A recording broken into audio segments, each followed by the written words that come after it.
Hi అండి. అందరికీ ఎలా ఉన్నారు? బాగున్నారా? నేనైతే చాలా బాగున్నానండి. ఇంకొక మంచి వీడియోతో మీ ముందుకొచ్చాను. అదే పెరుగు వడలు, ఆవడ అంటాం కదండీ! మా సైడ్ అయితే ఆవడ అంటారు. దహి వడ ఏదైనా పేరు పెట్టుకోవచ్చు. దీనికోసం ముందుగా మినపప్పునైతే ఒక 4-5 అవర్స్ ముందు నానబెట్టానండి. ఇప్పుడు పెరుగు తీసుకున్నాను. ఇది కమ్మటి పెరుగేనండి. దాన్ని ఏం చేశానంటే మిక్సీ పట్టేశాను. ఎందుకంటే అది మనం కవ్వం ఉంటే కవ్వంతో చిలుక్కోవచ్చు. లేదంటే మిక్సీ పట్టేసి ఉండలు లేకుండా చూసుకుంటే బావుంటుందనమాట. మిక్సీ పట్టేసిన దాంట్లో ఉప్పు, పసుపు వేశాను. దానిలో ఇప్పుడు పచ్చిమిర్చి, కొత్తిమీర సన్నగా తరుక్కున్నానండి. క్యారెట్ ఏమో తురిమాను. మీకు ఇష్టమైతే క్యారెట్ వేసుకోవచ్చు. లేదు క్యారెట్ నచ్చకపోతే మానేయచ్చు. ఏవైనా సరే సన్నగా తరిగి వేసుకుంటే నోటికి మరీ అడ్డం రాకుండా ఉంటాయి. అవి 3 చక్కగా కలిపేసుకున్నానండి. చూస్తున్నారు కదా వీడియోలో చూపించినట్టు. పెరుగు మరీ చిక్కగా ఉందనిపిస్తే కొంచెం వాటర్ పోయండి. మరీ ఎక్కువైతే వేసుకోవద్దు. ఇప్పుడు దీంట్లో ఆవాలు నానబెట్టి వాటిని రుబ్బానండి. రుబ్బి కొంచెం నెయ్యి వేసి దాన్ని కలిపాను. ఆవ పెట్టడం వల్ల టేస్ట్ బాగుంటుంది. ఆవడకి ఆ పేరు అందుకే వచ్చిందనమాట. మీకు ఇష్టం లేదు అనుకుంటే అది స్కిప్ చేసేయచ్చు ఆవ పెట్టడం అనేది. ఇప్పుడు దానిలో పోపు వేసుకుందాం అండి. పెరుగుతో సంబంధించినవి దేనికైనా సరే నేతి పోపు వేసుకుంటే చాలా టేస్ట్గా ఉంటాయన్నమాట. సో నేను నెయ్యి తీసుకున్నాను ఒక స్పూను. దాంట్లో అది కాగగానే మినప్పప్పు, ఆవాలు, జీలకర్ర ఆ 3 వేసి వేయించుకుంటున్నానండి. ఇవి కొంచెం వేగిన తర్వాత ఎండుమిర్చి వేయాలి. ఎండుమిర్చి చాలా తొందరగా మాడిపోతుందండి. సో పప్పులు వేగిన తర్వాత వేసుకుంటే బాగుంటుంది. ఇది చిన్న టిప్ అనుకోవచ్చు.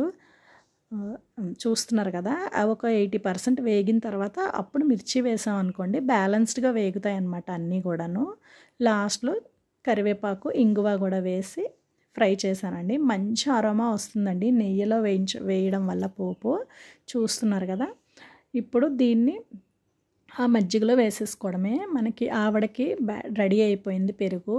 ఇక ఒక పక్కన నేను ఆల్రెడీ 4-5 అవర్స్ ముందు మినపప్పు నానబెట్టుకున్నానండి. దాన్ని శుభ్రంగా 2 సార్లు కడిగేసి గ్రైండర్లో వేశాను. చూపిస్తాను మీకు. అది మంచిగా ఒదుగవుతుందండి. మనం ఏంటంటే గారెలు వేసేటప్పుడు చాలామంది భయపడి వాటర్ తక్కువ పోస్తారు. మరీ తక్కువ పోసినా కూడా గారెలు బాగా రావండి. సరిపడా వేసుకోవాలి. ఇలా ఈ కన్సిస్టెన్సీలో మనం పిండి రుబ్బుకున్నాం కదా, దానికి ఇప్పుడు ఎలా వేయాలో చూపిస్తాను. దీంట్లో ఇంక నేను ఏమీ రవ్వ కానీ ఏమీ వేయలేదండి. మనం ఒక గిన్నెలో వాటర్ తీసుకొని చెయ్యి తడుపుకోవాలి. చెయ్యి తడుపుకోవడం ఎందుకు అంటే మనకి నూనెలో వేసేటప్పుడు గారె జారడం ఈజీగా జారుతుందనమాట. మనకి కాలకుండా ఉంటుంది. చూసారు కదా ఎంత ఈజీగా డ్రాప్ అయిపోయిందో ఆయిల్లో పిండి. ఇలా చక్కగా మరీ ఫ్లఫీగా రావాలి అంటే మనం పిండి ఎంత బాగా రుబ్బుకున్నాం, ఎంత మంచిగా రుబ్బామనే దాన్ని బట్టి ఉంటుందండి. ఇంక దాంట్లో ఏమీ వేయకపోయినా కూడా చాలా బాగా వస్తాయి. హోటల్లో వడల్లాగా ఫ్లఫీగా వస్తాయి అన్నమాట. చూస్తున్నారు కదా ఎంత బాగా వచ్చాయో. చెయ్యి తడుపుకొని వేసుకోవాలండి, ఈజీగా వస్తాయి. రాని వాళ్ళకు కూడా ఒకసారి ఇలా ట్రై చేయండి. ఈజీగా వేయడం తెలుస్తుంది. చాలామందికి ఆయిల్లో ఏమైనా వేయాలి అంటే భయపడతారు కదా, అందుకని చెప్తున్నాను ఇన్నిసార్లు. మనం చెయ్యి తడి చేసుకొని ఆ తడి చేత్తో వేస్తే తొందరగా ఆయిల్లో జారుతుందనమాట. ఇలా వేగిన తర్వాత తీసిన వాటిని డైరెక్ట్గా మజ్జిగలో కాకుండా ముందు ఒక 2 సెకండ్స్ వాటర్లో వేయాలండి ఆ వేడి మీద. ఎందుకు అంటే తొందరగా పెరుగుని పీలుస్తాయి వడలు. ప్లస్ ఇంకొకటి ఏంటి అంటే పులిసిపోకుండా ఉంటాయండి. పెరుగు అనేది ఎప్పుడు కూడా చాలా తొందరగా పులుస్తుంది కదా. ఇవి టేస్ట్ మారిపోకుండా పుల్లగా అయిపోకుండా ఉండడానికి ఇది ఒక చిన్న టిప్ అనమాట. ముందు వడల్ని వేయించగానే వాటర్లో వేసి వాటిని వెంటనే ఇమ్మీడియట్గా ఎక్కువసేపు కూడా ఉంచక్కర్లేదు, తీసి వెంటనే పెరుగులో వేసుకోవడమేనండి. చూస్తున్నారు కదా ఎంత క్రిస్పీగా వచ్చిందో. చాలా బాగా వస్తాయండి. వేసి చూడండి. రవ్వ ఏమీ వేయలేదు, జస్ట్ మినపప్పు, ఉప్పు అంతే. ఆడేటప్పుడే ఉప్పు వేసేసాను మినపప్పులో. ఇంకొకటి ఏంటంటే పెరుగులో ఉప్పు కొంచెం తక్కువే వేసుకోవాలండి. ఎందుకంటే ఆ వడలో కూడా మనం ఉప్పు వేస్తాము. సో 2 కలిపి ఎక్కువైపోకుండా ఉండాలంటే సరిపడా ఉప్పు వేసుకుంటే మంచిది. ఇంకొక వాయి వేస్తున్నాను. ఇలా మనం పెరుగు ఎంత తీసుకున్నామో వాటిల్లో వడలు మునిగేంత వరకే వేసుకోవాలండి. మరీ ఎక్కువ వేసినా కూడా పీల్చదనమాట. గారెలు పీల్చవు, బాగోవు టేస్ట్. సో చూసుకొని సరిపడా వేసుకోవాలి అంతే.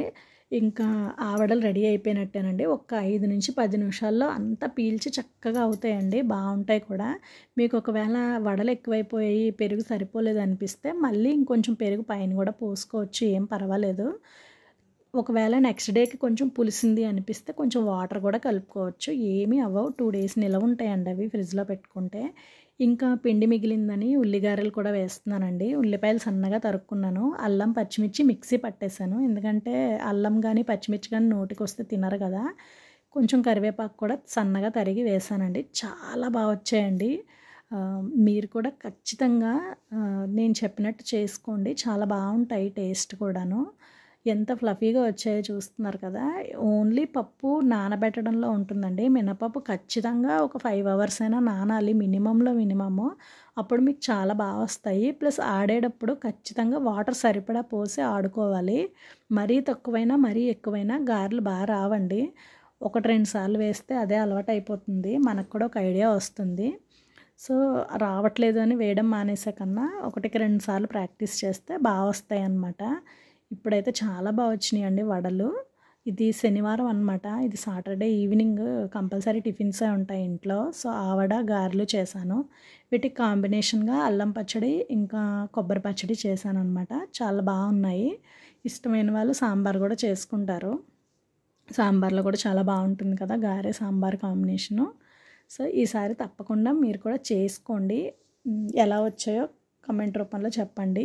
చూస్తున్నారు కదా! రెడీ అయిపోయాయి. చక్కటి పెరుగు వడలు, అదే ఆవడలు, ఇంకా ఉల్లిగారెలు అనమాట. ఈ వీడియో మీకు ఖచ్చితంగా నచ్చిందనే అనుకుంటున్నాను. చివరి వరకు చూడండి. లైక్ చేయండి, షేర్ చేయండి, కామెంట్ చేయండి. సబ్స్క్రైబ్ చేసుకోవడం మాత్రం మర్చిపోకండి. మీ అభిమానానికి చాలా థ్యాంక్స్ అండి ఇంతవరకు చూసినందుకు.